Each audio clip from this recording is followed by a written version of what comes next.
Good morning, everybody. Welcome to another edition of Rise and Grind, and I'm 72 the Architect, aka Jason D.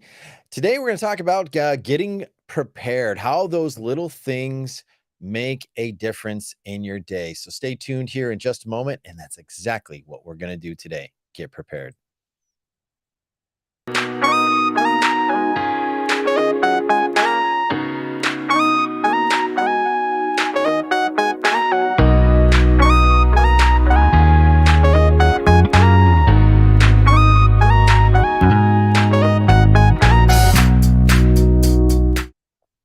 All right, welcome back, everybody. And shout out to all those who are going to be listening to me live on Wisdom as well as on YouTube. Today's a great day to do a lot of things. It's Wednesday. Some people call it hump day, but are we really prepared going forward? And a lot of us look at things in such a way where we just want to get things out of our way, get it done. But somehow I'm going to reach my goals. Well, we're going to talk exactly maybe the way that we overlook our goals, maybe the way that we overlook our preparation really is probably the root of the problem. How many times have you winged it? How many times that the idea or the thing that you wanted to get done didn't turn out the way that you necessarily needed? Did you give yourself space? Did you give yourself time? That's exactly what we're going to focus on today.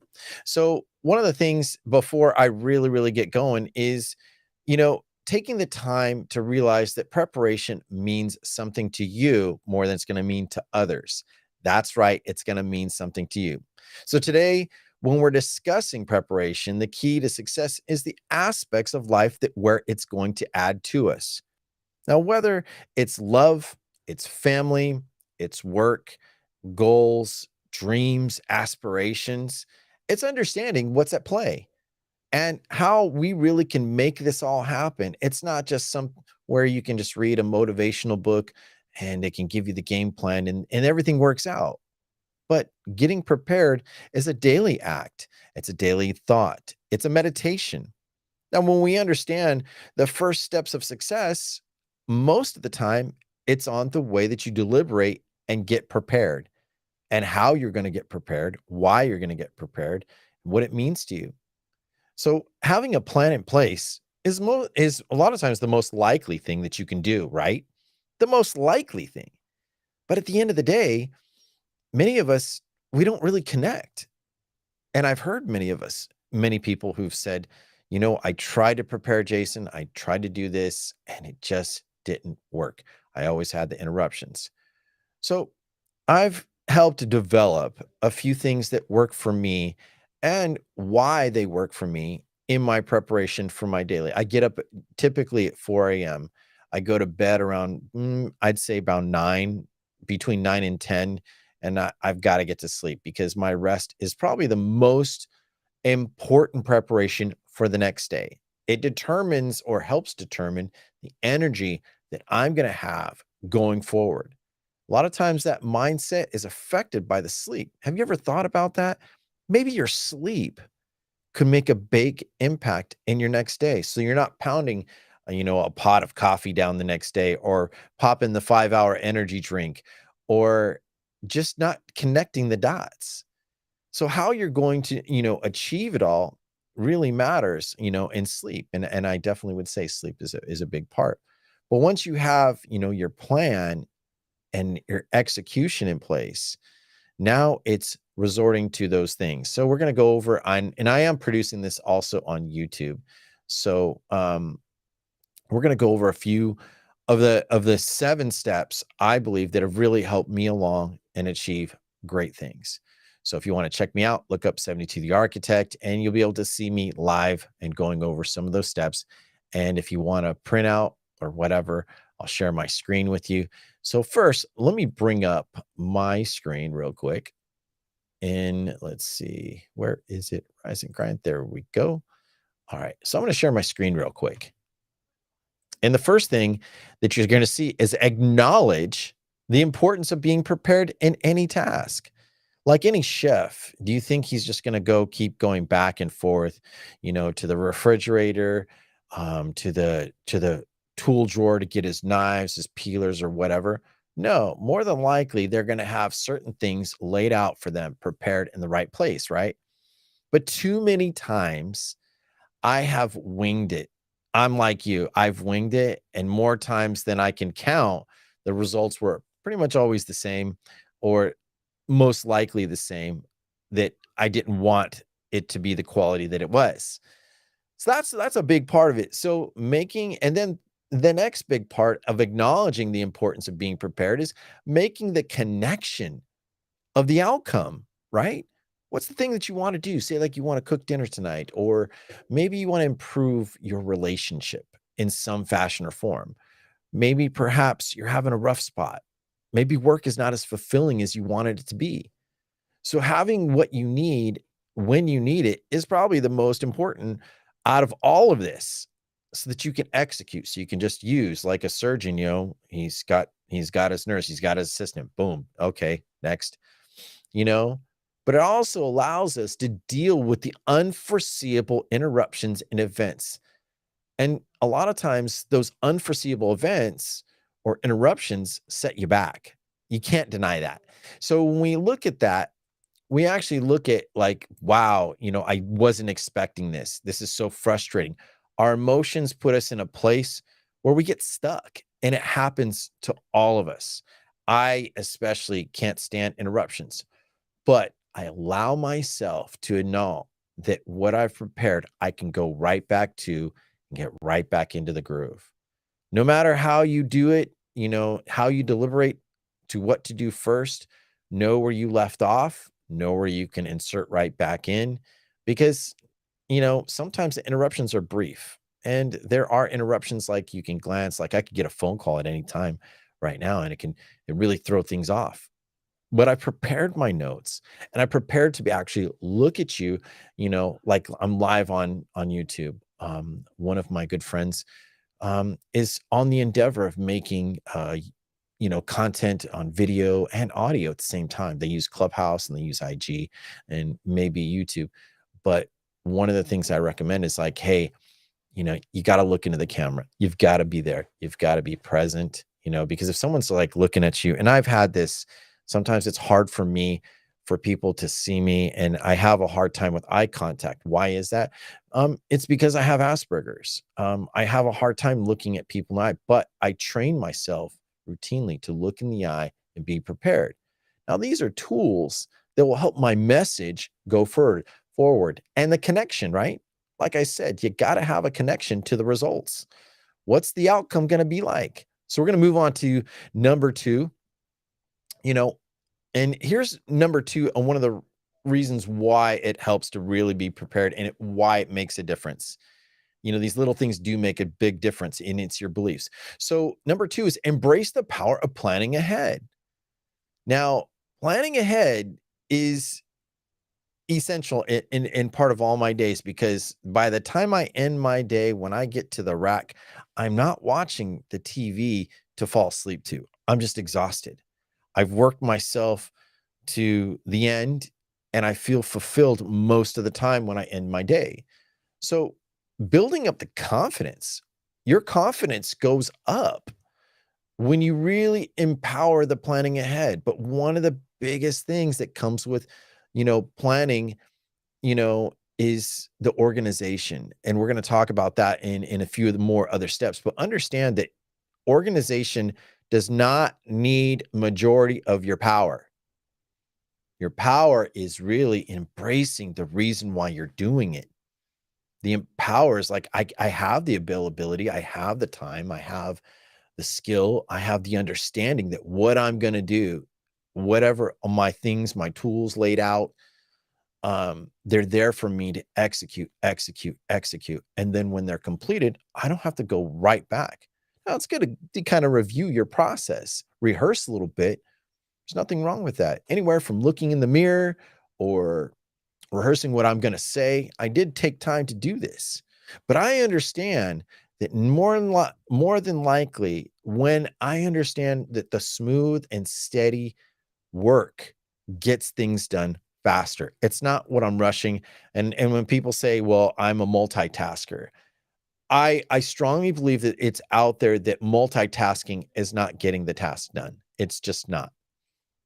Understanding the task at hand to prepare to execute, and allowing wiggle room, like I said, those interruptions that you didn't see, they come in, they make, whatever. Well, maybe just perhaps having things prepared so if you had to pause, you had to step away, it's like, okay, I can get right back into the groove. And a lot of times that will propel you to the next level of success in the regimen of things to get done. Now, if I am questioned that, and this happens a lot, people come into whether your kids, your boss, your coworkers, whatever, they are going to create questions. Sometimes it takes you off into outer space or like, oh my gosh, I got to put this down.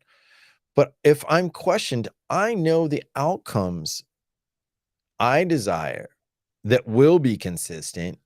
If I'm questioned about my process, about how I did things, like, hey, my kids, dad, how'd you become a better student?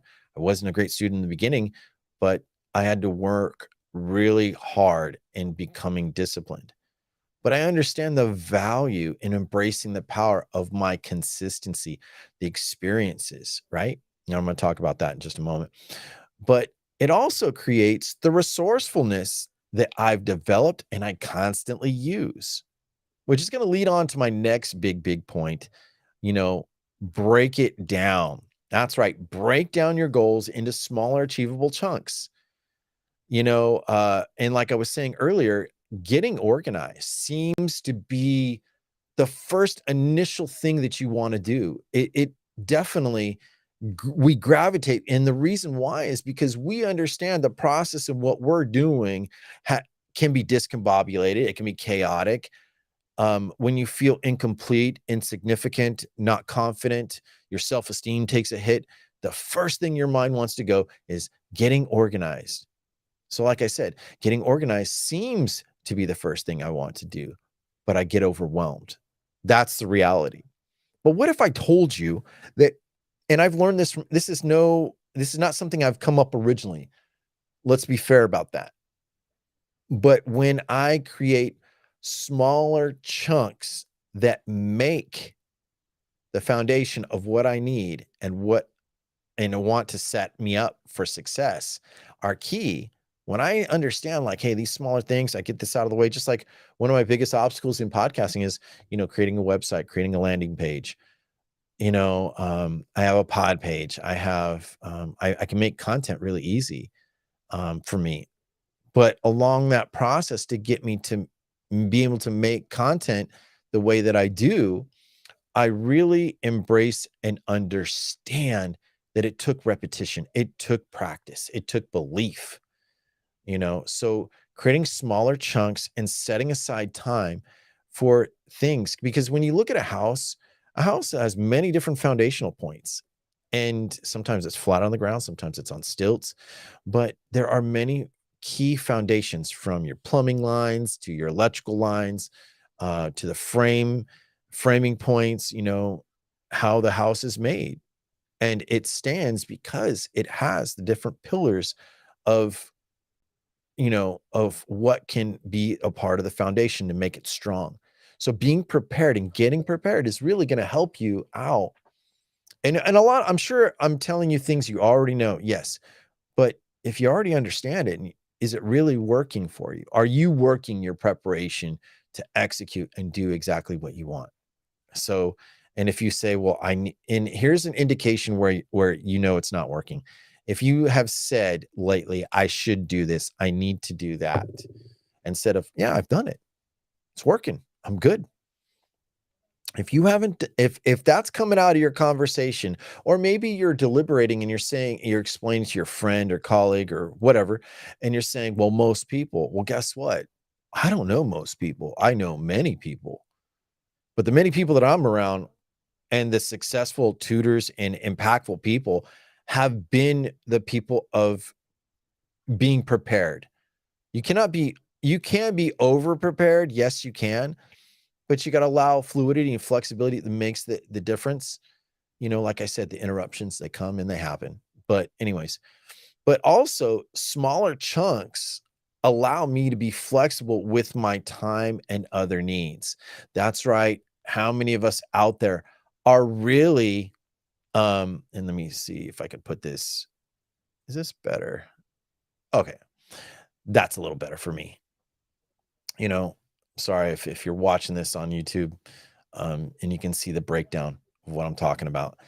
But um, creating the smaller chunks allows me to be flexible with my time. So if I have those interruptions, I have those things, or I need to take a phone call from a client or a friend or whatever, I can choose to do that and I feel less stressed. Many of the times, the tasks and work culture or family culture or whatever you're involved with, the one thing that can get to us all is, how do I deal with the discombobulation to let me get right back into the flow, and when our emotions are just kind of taken off, it's like, wait a second. So I understand that how my day is set up is what are the core essentials for my setup to get me going. So my setup for my get up, right? It's key. Understand that what it means to you and what it's going to mean to those you serve or work with, and when you can set things down for your goals, it's like I'm going to be able to pick up right back where I left off. Boom, I can do it, you know. And even throughout this show, there were notifications coming up, and I set up my Google Docs to like, hey, these are the core points for each major point that I'm going to make. It literally shows exactly, hey, where I left off less. So we're going to move on to my next big point, which is learn to prioritize. So this is the part about organization, but it's also about delegation. Learn to prioritize and delegate tasks. Yes, it's huge. And every single business owner, every operations, there's plenty of corporations that have their what is it, modus operandi, how they do things. It's repeat. They don't deviate from these tasks or the way that their culture of work or whatever it is. This is the way it goes for me. So like I was saying, organization sometimes can take a lot of your brain power. Deciding what comes first, what first gets me frustrated. Ask yourself that. But I have learned that most important things of my time must flow into the next thing that I work. So I did mention that. When you understand what flows next and works next, maybe some things just need somebody else's attention more than yours. Because once you get into your workflow of your day, you know, and there are sometimes it's high priority. I don't want any distractions. I need exactly this. Maybe putting your phone away, um, turning like on the iPhone. I love this about the iPhone, and I have the 12 Pro Max. One thing I love is I prioritize my time. I have personal work, I have conference, you know, I have sleep time. So when it's set in those certain modes, only certain things are going to come through. And that allows me to stay focused. I think the biggest thing that we deal with today is the level of focus. We want focus to work. We want discipline, but if you're not putting it in place and setting yourself up for it, the preparation of discipline, the preparation of focus, it just gets lost in the sauce, as I say. So, which goes into one of my sub points is, there are people out there to help. Help does not mean you can't or that you're stupid or that you're not qualified. Help means it's an assistance. You can, and for those of you who are owning your own businesses, maybe you need help designing your web page, maybe you need help with doing and answering phone calls. There are things called virtual assistants, and whether they can be in your own country, your own state, your city, or they can be abroad, people that are be able to take off the mundane tasks that you're not available. Because I'm not always available to everybody. I'm just not. Even to my own kids, I know sometimes there's the focus that I got to do, I got to execute, and no matter what, unless someone's dying, that's a different story. But delegating relieves the stress, right? So let's make it practical in our households. You have a partner, you're developing your relationship, and you may have kids. Your kids are old enough to do certain tasks that you don't have to do every day all the time. Teaching like your kids how to be self-reliant, picking up after themselves, all that great stuff.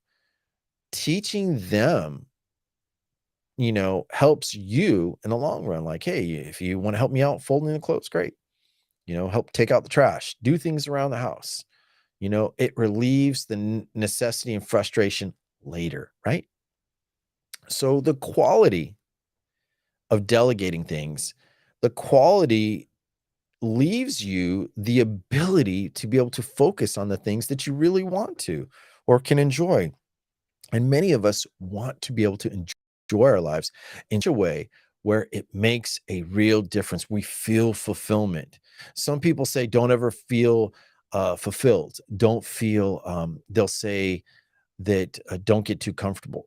I agree to a point, but my fulfillment leads to the next step. So the next critical parts about my life house. That's right. I said life house. My life house really sets me up like things I want to do in my leisure, where my ambitions, my imagination, my creativity, the the thirst to want to do more and do better for myself, to be able to enjoy and have choices that where I have yes available to me and not so many doors closed where no's are just boom, that's a decision. Leading on to the next big point, develop strategies to keep yourself motivated and on track. Now, there are a lot of people that will say that motivation is crap, right? They will. So develop the strategy, that keeps you motivated, you know, and that means thinking, feeling, and understanding what I'm doing is getting me to the place I really can appreciate, right? It seems so simple. It seems like basic, right? But a lot of times the complications in our life is because we get distracted, we're over leveraged, we start drifting. So it's like I've lost my position. I'm thinking more than I'm believing, and I'm feeling that maybe this may not be for me. When it just took a little bit of time, just a little bit of time to say, you know what? I don't like doing this stuff, but I know it's going to be a benefit. And therefore, guess what? I have the strength, the intelligence, the ability to do what I want to do. So, and some, like I said, some say motivation is crap, but motivation, I also say, is they're like snacks to keep you fed sometimes, but don't depend on them only. Motivation is just little reminders. It's kind of like post-it notes or blips like, boom, hey, oh, I feel so good about this. I think I understand. I know what I'm doing, even when it's boring and mundane. It's all going to work out. So understanding the plan is working. That's really, really key, you know, on and developing your strategy, developing your plan, your game plan. Sometimes we don't have it all figured out, but as we're going, we start, okay, sometimes I have to go back and this is what I would have sorted out better. So when I have to repeat the task, this is what I can focus on and get me, working a lot better, getting me into the flow. So getting the next thing done, stepping up, elevating, up leveling, whatever you want to call it. So understanding the plan works. That's right. Your plan is for you to be able to go back. So your blueprint, your list, what you go back to when those interruptions come in, it's like, oh, nope, I know right where I left off. I'm going right back to the next thing. Execute, execute. I get done. I'm satisfied. And there's nothing wrong with being satisfied. Some will argue that there is. They'll say being satisfied is like the footsteps to mediocrity. I get that. I do. But you do need to work on what you understand and what satisfies, and you can improve later as you go about it again. So, next up in number 6, let's go right back up to it. Okay. So, this is a big one. Understand the benefits of hard work, even when it seems like there's no reward. I can't tell you how many times I have lost motivation. I have lost the interest. I want to shift into something else. But if I'm constantly shifting away, what ends up happening? You're starting all over again and again and again. And the same habits, the same beliefs, they just kind of surface up with that nasty little head of yours. So that's a big thing. So everything, I have learned up to this point came because I was willing to put in the work. So there's no way of getting around it. So you want to press the easy button. Well, guess what? pressing the easy button may not necessarily work for you because, you know, the easy button leaves a lot of gaps. However, but when you master things, when you get really good, your preparation's there, you make a big difference. Um, you know, it's like going right back. It's like, hey, I know how to tie my shoes. Even as simple as that, tying your shoes, right? Where some people don't know how. They have slip-ons, and tying knots. Yeah, I've done it so many times. It's automatic. It's like something I don't even think of to do, but I know the benefits of tying my shoes keeps my foot in the shoe more secure. I can make better footing. So let's use that as an example, but that's the key. It's my experience and other things have been my benchmarks to remind me when I lost faith, when I wanted to give up, when I didn't want things to work out or didn't think they were going to work out. And then, woo, boom, it came out and I made a big difference because I got through the difficult regimen. That difficulty is probably a big indicator that things are going to work out, because it was worth it. Anything that came too easy to me, I kind of tossed aside and I really didn't care. But when I worked hard for something, I understood, I respected what I did, and it had meaningfulness. And I think a lot of us are trying to find meaningfulness, and preparation can help, solidify your self-confidence, your personal security. It can just make it all work better. But your beliefs but here's my next big point. Um, my experience in other things have been my benchmarks, and when I began, where I began my lost focus. So I left off there. But your beliefs will conspire to propel you forward or hold you back. Know when you are being stubborn, defeated, or you might need a different angle. A lot of times, just changing the ankle, taking a pause, in the most mundane thing, like, you know what? Let me just take a breather, a refresher, whatever it is to get right back into consistency will make the difference. It will. It will make a huge difference. Sometimes looking at the side. You ever play golf or play pool? Sometimes they call it the English in pool. The English that you're going to use on the cue ball to connect to the ball to get into the hole. Same with golf when you're playing on the greens, and you got to make a putt, but you don't see that little divot in the ground. Sometimes by angling your putter may make just the difference and how you saw it, how you believed it, how it worked, right? So understanding that taking different angles, not just looking at a tree for hours and hours and thinking, oh, how am I going to cut this tree down? Okay, well, maybe if you took a little bit wider peripheral view and say, well, perhaps that my wider angle allows me to see where the tree is going to fall, you know, where I can best cut maybe at the weaker point instead of the strongest point of the tree. Just to have that as a metaphor for you. So next up, we're going to go on to my final point. Let's see, where was I? Or no, actually I got two more. Or no, that's it. Wolf. I mislabeled the things. You're seeing it live. So let me change this. This is 7. Uh-oh. Didn't want to do that. Got to go back up. Sorry, you're seeing me. All right. I don't know why it keeps doing that. Anyway, I'm not even going to mess with this, but just for those who are watching, number 6, understand the benefits. Okay, no, we did that. Let's see. Okay, here we go. Number 7, have the confidence. That's right. Have the confidence that to take risks and push yourself to become the best version of yourself. I think this one is huge, and I'll tell you why. And I'm sorry if I mislabeled it, but I just when I was editing some notes on here, I just like I said, I interrupted, but I know where the last point is key. The 7th point. Having the confidence is huge. Confidence is built on repetition, practice, study, persistence. all that good stuff. So confidence comes from the repetition you have worked on, practiced, and committed to. That's right. Your commitment is the biggest part of all of this. Going through the commitment is going to make a difference in your life, right? So even me looking in the camera right now, me talking to you, I've had to build up this confidence. I did not in some of my other YouTubes, I really had the biggest issue of looking in the camera.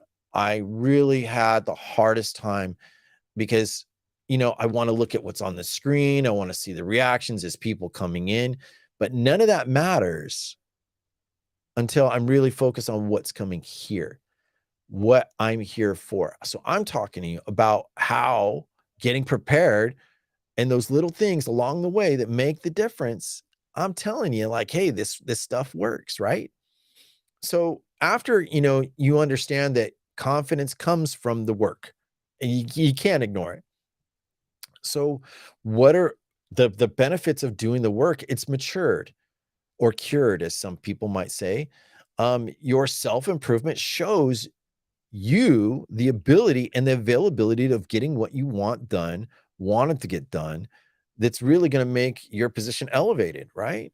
I don't have to work at it all. I worked this discipline. I have the sixth sense, so to speak. It's kind of like the best way I can describe it is, for many boys growing up where I did in Manteca, California, and playing baseball, playing little league, playing catch was probably one of the most essential parts of getting me to be able to play the game of baseball. How many times have you, like, if you watch the movie The Sandlot, and and the and was it the kid, the one of the main characters, he had this little plastic mitt, and they hit the ball out to him, and I remember this, and he tried to catch it and couldn't, got scared, and he's like, I don't know.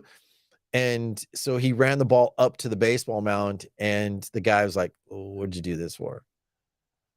And then they mocked him, and he walked away. He's like, well, probably I would never do this again. But Benny the Jet in the story, he goes in and it's like, hey man, he's like, he comes out to him another day and approaches him like, hey, why don't you come out? We need another guy on the field. And he's like, I can't, my mitt's all broke. So nah, bro, here's that. And then he tells him, gives him a baseball hat, gives him a boost of confidence, like, hey, you got to play catch, but later on in the movie, he kind of like explains to him, because he asked, how do I catch it? And he's like, put your hand right out there and I'll take care of all the work. Okay, now how do I throw it? And he's like, all right, well, this is what you do. You put your hand out like you're going to chuck a newspaper, and boom.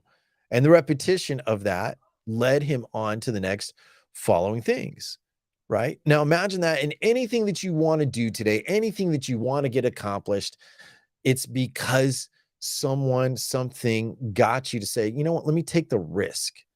Let me just freaking go for it. I may not know how, but I'm going to take the risk. I'm going to make a chance. I'm going to take a chance, and I'm going to go for it. And even if I fail, I want to do this. I want this done.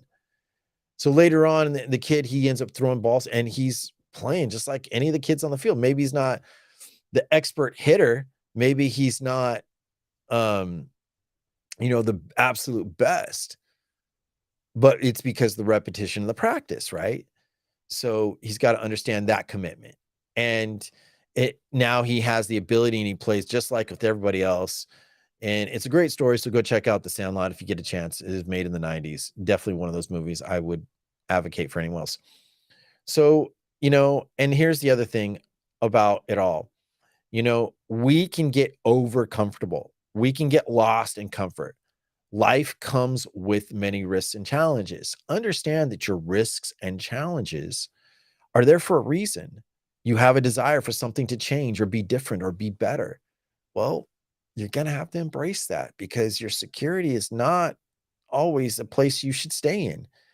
What about unforeseeable things? That's why we build financial securities, many people will say, I need to learn about financial literacy so that I can curate my money, so I can learn how I can use my resources, right?